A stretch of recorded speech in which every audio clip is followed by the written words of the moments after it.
les bendiga, somos iglesia, somos Amisadai. Una vez más, prosiguiendo con el estudio de la carta a los Gálatas, como lo hemos venido haciendo ya por varios estudios, esperando que Dios haya bendecido la vida de cada hermano que haya tomado su tiempo para poder escuchar el estudio y de cierta manera seguirlo como lo estamos exponiendo, para que con ello pues seamos edificados como el cuerpo de Cristo, como la iglesia que somos, y esperamos poder seguir siendo de bendición para cada persona que de cierta manera se tome el tiempo de poder edificarse en lo que es la palabra de Dios. Es un privilegio poderlo hacer, un privilegio que Dios nos ha dado en esta ocasión, y le pedimos siempre que Él sea el que nos guíe y nos dirija para poder llevar y poner en práctica la palabra que Él nos ha dado. En esta ocasión voy a tomar la lectura del capítulo 3 del libro de Gálatas.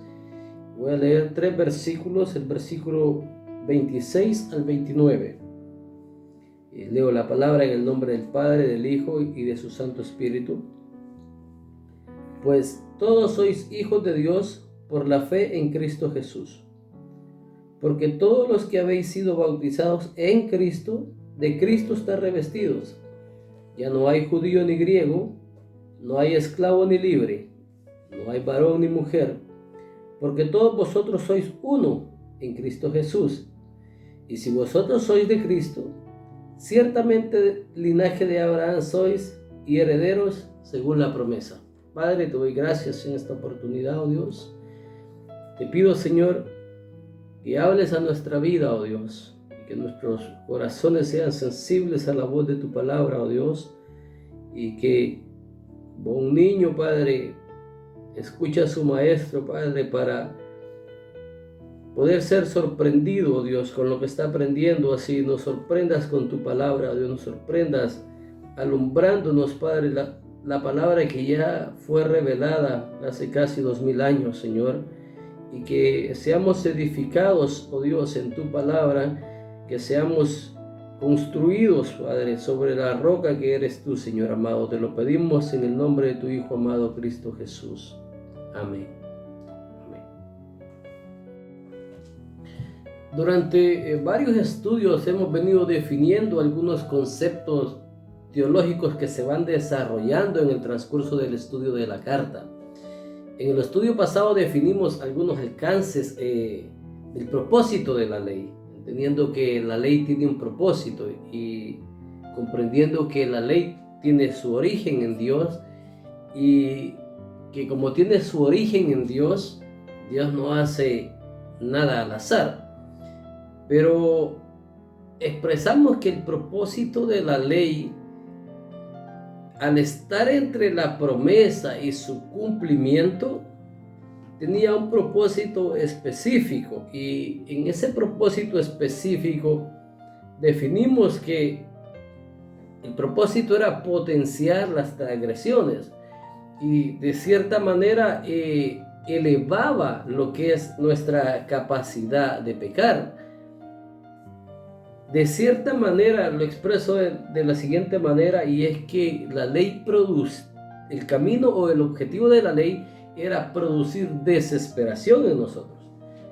El capítulo 40 y verso 31 de el libro de Isaías dice que los que esperan en Jehová tendrán nuevas fuerzas, entendiendo la esperanza en la persona de Jehová. Pero cuando nosotros entendemos lo que es lo contrario a la esperanza, es la desesperación. Para nosotros haber tenido esperanza, debimos de estar desesperados.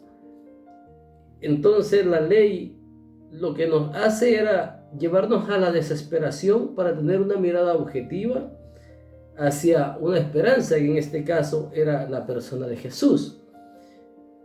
Por lo tanto, decimos que la ley carecía de atribuciones salvíficas, y en materia de salvación y justificación, tanto judíos como gentiles estábamos de igual manera incapacitados. creo que a estas alturas del estudio eso ya debería haber quedado establecido. Y el apóstol Pablo en este capítulo establece eso, que nosotros habíamos estado ya desesperados, pero en Cristo teníamos otra nueva posición. Así que yo doy inicio con estos versículos donde el apóstol Pablo dice: pues todos sois hijos de Dios en la fe. Esa es una posición que hemos adquirido, el ser hijos, solo por medio de la fe en Jesucristo. De esta doctrina teológica de que somos hijos de Dios, por medio de la fe, se van desprendiendo varios aspectos de los cuales me quise detener en este estudio para poder entenderlo, ya que cuando nosotros hablamos de las doctrinas bíblicas que se hacen efectivas en nuestra vida, produce conductas, o al menos así debería de ser. Ser hijo por medio de Jesucristo no solo es un concepto abstracto meramente emocional de la fe. En realidad, el ser hijo de Dios es una de las más fuertes bendiciones que pudiéramos haber obtenido por la promesa cumplida en la persona de Jesús. Pablo sabe que este argumento teológico es fundamental para la vida de los nuevos creyentes, ya sean judíos o gentiles. Y en el verso 27 toma un camino para profundizar más en el tema y arrojarnos un poco de luz en la comprensión de este argumento. Y el argumento que toma es que hemos sido bautizados en la persona de Jesús. Pero, ¿qué está tratando de decir el apóstol Pablo cuando dice que todos hemos sido bautizados en la persona de Jesús? ¿A qué se está refiriendo el apóstol Pablo con haber sido bautizado en Cristo Jesús? Primero, debemos entender que Pablo no está hablando del bautismo como sacramento cristiano en este pasaje. Al menos no en este pasaje en específico. Por lo tanto, no es que le esté dando una importancia salvífica al sacramento. Pablo está refiriéndose a la experiencia individual de salvación de cada creyente. No cabe duda que si le hubiésemos dicho a Pablo a qué se estaba refiriendo en ese momento, él hubiera situado su experiencia con lo que él vivió camino a Damasco, suceso que transformó su vida para siempre. O, por decirlo de una manera, alguna experiencia personal, la cual él citó muchas veces en ese encuentro con Cristo, dejándole marcas importantes en lo personal y en lo ministerial. Lo que Pablo está diciendo, que fuimos bautizados en Cristo, está hablando precisamente de nuestra experiencia personal, no del bautismo sacramental. El sacramento del bautismo es para dar fe pública de lo que ya hemos determinado en nuestra vida personal. Así que vuelvo y repito, el apóstol no está dándole ninguna acreditación salvífica al mero hecho bautismal, sino que está enfocándose en el momento en que la salvación se hace efectiva en la historia personal. En ese contexto debemos entender que hemos sido bautizados de acuerdo a lo que Pablo está diciendo. Y Pablo agrega el detalle que fuimos bautizados en la persona de Jesús. Es importante este detalle que muchas veces lo hemos dejado pasar por alto, pero deberíamos de detenernos a entender qué es estar en Cristo, porque el entender la doctrina paulina de lo que es estar en Cristo es entender la gran mayoría del pensamiento del apóstol Pablo. Es el centro de la doctrina paulina el entender lo que es estar en Cristo. Pablo tiene tan profundo ese concepto de estar en Cristo que lo presenta como parte importante de sus aplicaciones teológicas y lo repite muchas veces a las iglesias eso de estar en Cristo. Por eso no debemos de perder de vista lo que quiere decir el apóstol Pablo en este capítulo.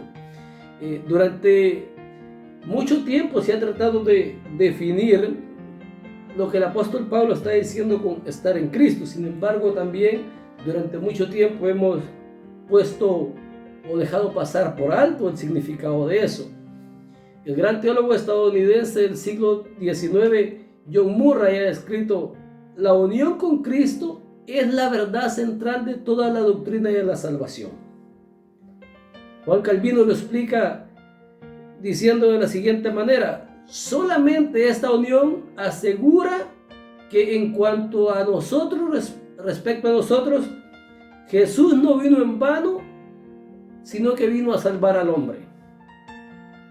A.W. Pino, que era un teólogo inglés, es el que quizá hace un énfasis más enfático en esto. Dice: el tema de la unión espiritual es el más importante, el más profundo y además el más bendecido de todos los presentados en las Sagradas Escrituras.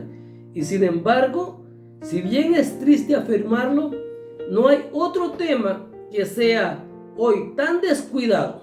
La expresión espiritual es desconocida en la mayoría de los ámbitos cristianos profesantes, y donde es empleada se le otorga un significado tan rebuscado que solo lleva un fragmento de esta preciosa verdad. Este tema bíblico es indispensable para comprender la obra del Espíritu Santo al aplicar los beneficios de la expiación en Cristo Jesús.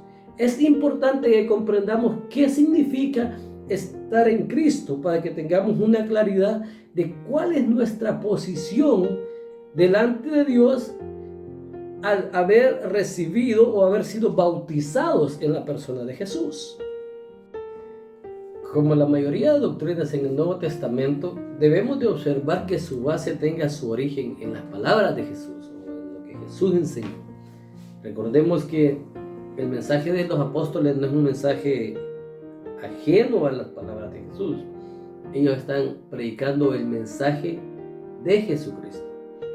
Y el apóstol Pablo es tan enfático en eso cuando él le dice a los mismos cristianos de Galacia: si alguna persona viene con otro evangelio que no sea y que no tenga su fundamento en Jesucristo, el tal sea anatema, aunque sea un ángel, aunque sea uno de los apóstoles.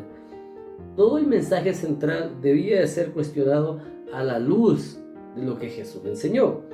Y para eso entendamos qué significa entonces en las palabras de Jesús estar en Él. Y para eso yo voy a leer el capítulo 15 del Evangelio según San Juan y voy a leer los primeros 5 versículos. Jesús dice: yo soy la vid verdadera y mi Padre es el labrador. Todo pámpano que en mí no lleva fruto, lo quitará, y todo aquel que lleva fruto, lo limpiará para que lleve más fruto. Ya vosotros estáis limpios por la palabra que os he hablado. Permaneced en mí, y yo en vosotros. Como el pámpano no puede llevar fruto por sí mismo, si no permanecéis en la vid, así tampoco vosotros si no permanecéis en mí. Yo soy la vid, vosotros los pámpanos. El que permanece en mí y yo en él, éste lleva mucho fruto, porque separado de mí nada podéis hacer. Lo que Jesús está diciéndole a sus seguidores o a sus discípulos ahí es que ellos deben tener una total dependencia de él, así como Jesús depende del Padre. Cuando dice: yo soy la vid y mi Padre es el labrador, los seguidores o los discípulos deberían depender directamente de Jesucristo. Más adelante, en el capítulo 17, en el versículo 20 al 23, Jesús ora por estos discípulos, y en esa oración, en la cual incluye a los que habíamos de creer más adelante también, Jesús dice: mas no ruego solamente por estos, sino también por los que han de creer en mí por la palabra de ellos, para que todos sean uno, como tú, oh Padre, en mí y yo en ti, que también ellos sean uno en nosotros, para que el mundo crea que tú me enviaste. La gloria que me diste, yo les he dado para que sean uno, así como nosotros somos uno. Yo en ellos y tú en mí, para que sean perfectos en unidad, para que el mundo conozca que tú me enviaste y que los has amado a ellos como también a mí me has amado. Entonces, lo que está hablando Jesús en cuanto a cómo somos unidos primeramente a Él y a través de Él unidos al Padre. Esa era un fundamento fuerte de la doctrina de Juanina o del apóstol Juan cuando escribió el Evangelio según San Juan. Era uno de los testimonios más antiguos proviniendo de las palabras de Jesús y de la doctrina de la unidad en Cristo, tal como Pablo lo formula después, y de estar en Él, estar en Cristo Jesús. Pablo utiliza ese argumento o esta enseñanza en sus cartas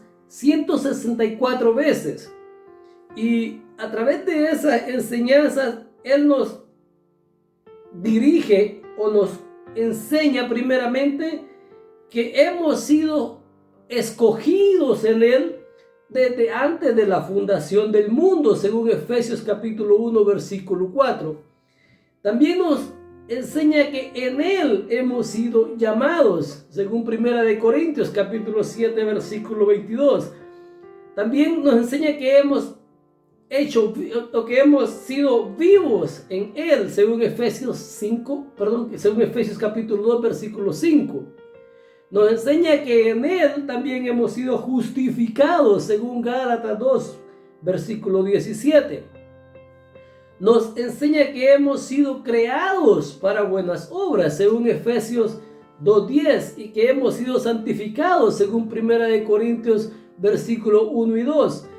También nos enseña que hemos sido enriquecidos en Él, en toda palabra y en toda ciencia, según Primera de Corintios, capítulo 1, versículo 5.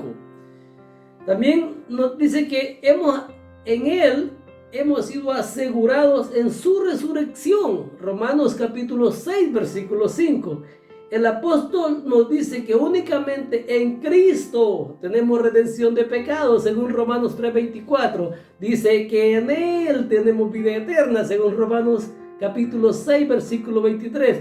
Dice que en Él hemos alcanzado la justificación, según Primera de Corintios capítulo 1, versículo 30. Y también dice que en Él tenemos sabiduría, Primera de Corintios capítulo 4, versículo 10. Estamos libres de la ley en Él, según Gálatas capítulo 2, versículo 4. Y disfrutamos de todas las bendiciones espirituales, según Efesios capítulo 1, versículo 3. El mismo Pablo da testimonio de su experiencia personal cuando dice: con Cristo estoy juntamente crucificado, y ya no vivo yo, mas Cristo vive en mí, en Gálatas 2:20.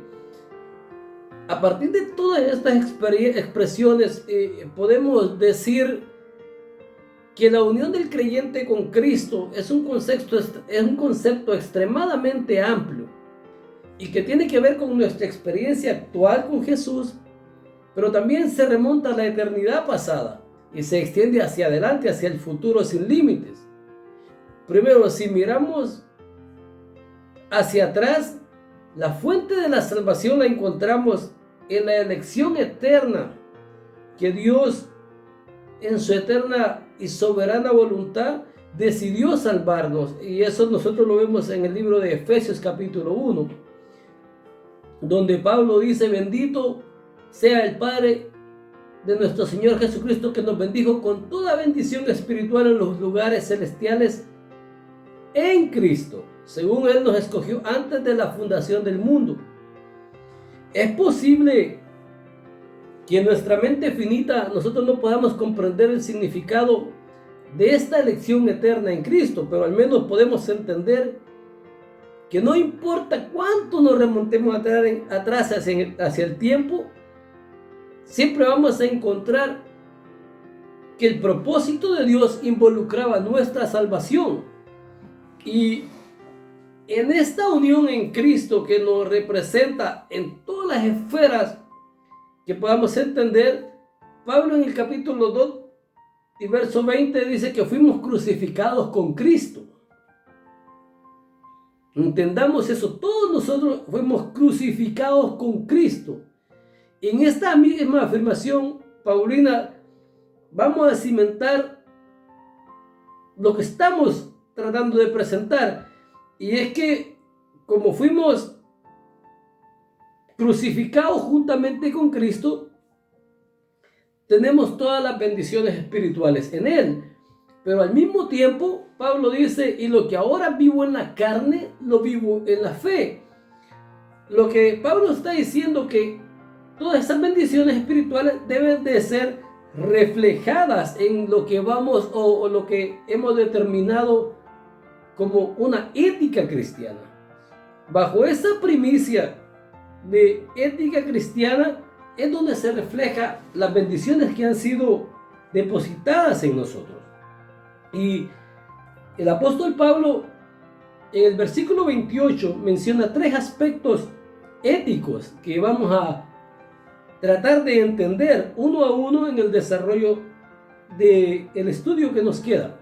Y en ese aspecto ético el apóstol Pablo menciona 3 aspectos importantes. Primero dice: no hay judío ni griego, no hay esclavo ni libre, no hay varón ni mujer. En el contexto histórico, estos 3 aspectos eran prácticamente irreconciliables. Para la comprensión del hombre común, no tenía cabida el poder entender lo que Pablo estaba tratando de decir cuando dice que no hay judío ni griego, varón y mujer. Era prácticamente, no había lugar en la cabeza de estas personas. Había una oración de gratitud matutina mediante la cual un varón judío agradece a Dios no haber sido gentil, esclavo o mujer. La razón de esta triple acción de gracias no era el menosprecio de los gentiles, de los esclavos, de las mujeres, sino que estos estaban incapacitados para diversos privilegios religiosos que eran abiertos para el varón judío. Pero dicha oración no era de un origen meramente judío. Tales de Mileto, 600 años antes de Cristo, parece haber usado la misma formulación diciendo: hay 3 cosas por las que estoy agradecido a la fortuna, dice: por haber nacido ser humano y no bestia, hombre y no mujer, griego y no bárbaro. No era de extrañar tampoco que el mismo Pablo hiciera en algún momento uso de esta oración antes de haber sido transformado. Pero entendiendo el contexto de lo que venimos estudiando y cómo Pablo, a través de la persona de Jesús, llegó a la conclusión de que la ley nos dejó tanto a judíos como gentiles igualmente sin esperanza salvadora, entonces Pablo entiende que la fe en Cristo reconcilia a ambos pueblos en un solo pueblo, esa unión que hace el cuerpo de Cristo. En este pasaje el apóstol pone en la mesa de discusión 3 aspectos benéficos del cristianismo a la sociedad, no solo de su tiempo, sino hasta nuestros días. Aspectos que tienen una sustentabilidad en el seno de la fe cristiana. Lo primero es que en la unidad de Cristo no tiene cabida el racismo. Pablo dice: no hay judío ni griego. El apóstol Pablo tuvo que corregir al apóstol Pedro, tal como lo vimos en estudios anteriores, que el apóstol Pedro, a la hora de partir el pan, a principio se reúne con los gentiles, pero cuando los judíos vinieron a supervisar lo que estaba pasando, entonces Pedro toma cartas al asunto y se va y se reúne solo con los que habían venido de Jerusalén. El hecho que el apóstol Pedro tomara esa actitud llevó a Pablo a tomar la contraposición, ya que para el apóstol Pablo la igualdad racial del hombre o la superioridad racial del hombre no dependía de otro argumento más sólido que la misma incapacidad del ser humano de reconciliarse con Dios por sí mismo, entendiendo que en ese principio tanto judíos como gentiles estaban en la misma posición. Entonces, cuando Pedro toma la posición de apartarse, a Pedro no le pareció, dicho de cierta manera, no le pareció simpático el hecho.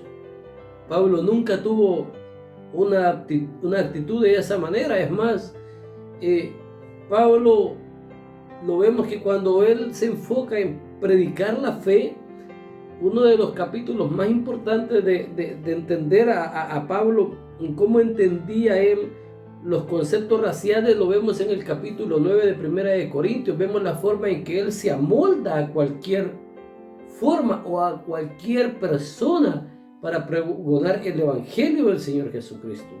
Para Pablo no había ninguna diferencia entre ser judío o ser gentil en cuanto a eso, sino que todos estábamos en la necesidad de ser alcanzados en Cristo, y cuando fuimos alcanzados en Cristo, las barreras en cuanto a judío o griego ya no podían existir, porque todos estábamos unidos en un solo sentir o en una sola vid, la cual es Cristo Jesús. Entonces, cuando Pablo dice que en Cristo ya no hay judío ni griego, quiebra todo el concepto del racismo. Por otra parte, también dice que ya no hay esclavo ni libre, y con ello lo que está quebrando es lo que nosotros consideramos hoy en día el clasismo. Debemos entender las cosas en su contexto. Algunas veces a nosotros como cristianos se nos ha condenado a callar, o que callamos en aspectos sociales inaceptables. En esos aspectos de los cuales se nos llama que hemos quedado callados, uno de los que está más arriba en la controversia es la esclavitud.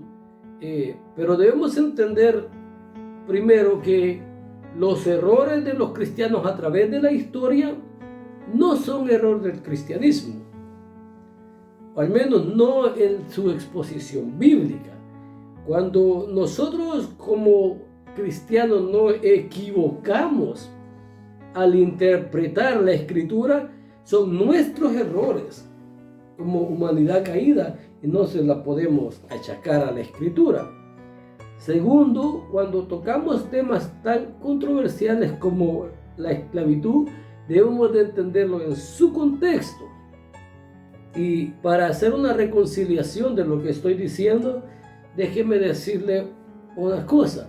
Es importante que cuando vemos la esclavitud en el Antiguo Testamento, no debemos entenderla o no debemos interpretarla de la misma manera que interpretamos la esclavitud en Estados Unidos, donde las personas afrodescendientes sufrieron mucho y en su mayoría de ocasión, entendiendo esa salvajidad del ser humano, muchas veces apoyados con interpretaciones erróneas de lo que es el cristianismo.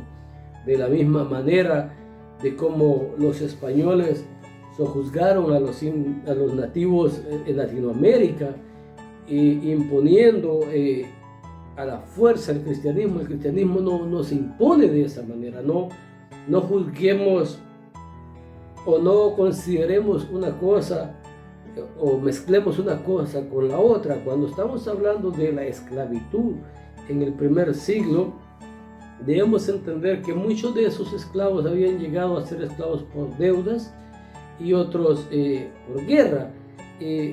Sin embargo, cuando el apóstol Pablo habla de la esclavitud, primeramente tenemos que entender en el capítulo 7 y el versículo 20 al 22 de Primera de Corintios, cuando él dice que si alguien fue llamado esclavo, que trate de ganar su libertad. El apóstol Pablo entiende que la esclavitud es parte del contexto en el que vive, y de la misma manera que le pide a los siervos estar sujetos a los amos, también le pide a los amos que la fe que ha sido impartida en su vida sea un reflejo de cómo van a tratar a su siervo.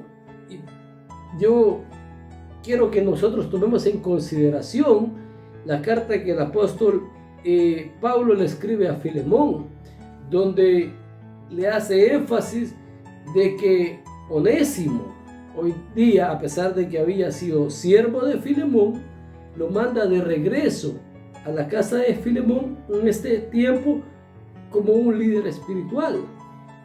Si bien es cierto, Filemón era el dueño de casa, Onésimo era el líder espiritual ahí. Y ahí vemos una actitud cristiana de cómo el esclavo y el libre en lo que es la fe tienen la misma posición. Nosotros como cristianos no podemos apoyar el hecho del clasismo dentro de nuestra fe o dentro del cuerpo de Cristo, en el cual todos estamos unidos por la sangre que es de Cristo Jesús. Las divisiones de las clases sociales los hace la sociedad, pero no precisamente una sociedad influenciada por la muerte salvífica del Señor Jesucristo. En la persona de Onésimo nosotros vemos que un esclavo podía ser líder del cristianismo sin ninguna restricción. Nosotros como cristianos no debemos ser influenciados por esos aspectos que hemos considerado. Tenemos que entender que no debemos considerarnos mejor por tener una mejor posición social que otros hermanos o viceversa, que un hermano se sienta que no es parte del cuerpo de Cristo por esos aspectos.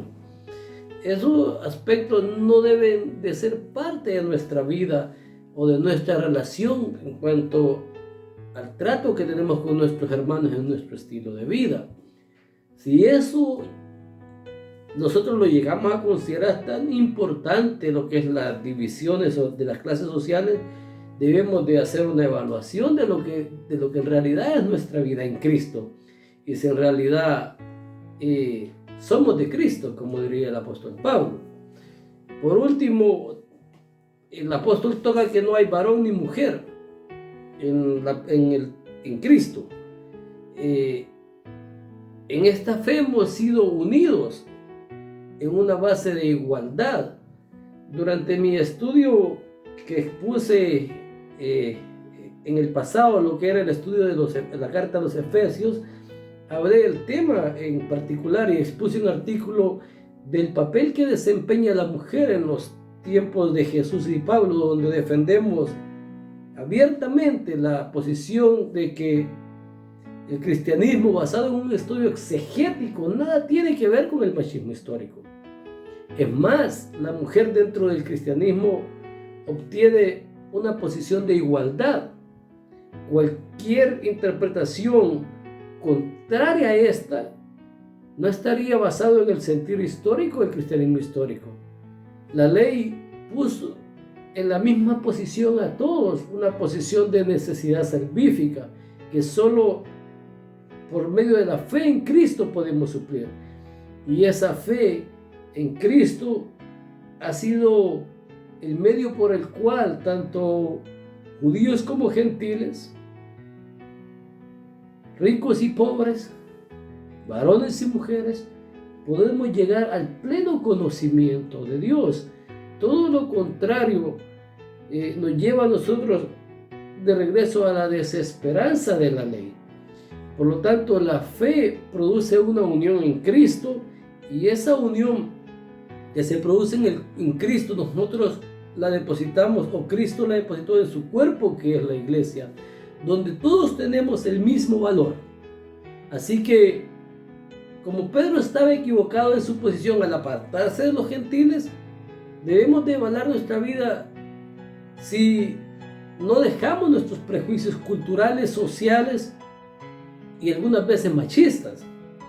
Debemos de dejar que en Cristo todos esos malos hábitos sean dejados atrás, y así nosotros podemos hacer efectiva la unidad a la cual Cristo nos ha llamado y en la cual nos dice que debemos estar dependiendo completamente de Él, y así nosotros podemos decir, como dice el apóstol Pablo, que en realidad somos de Cristo. Dios les bendiga.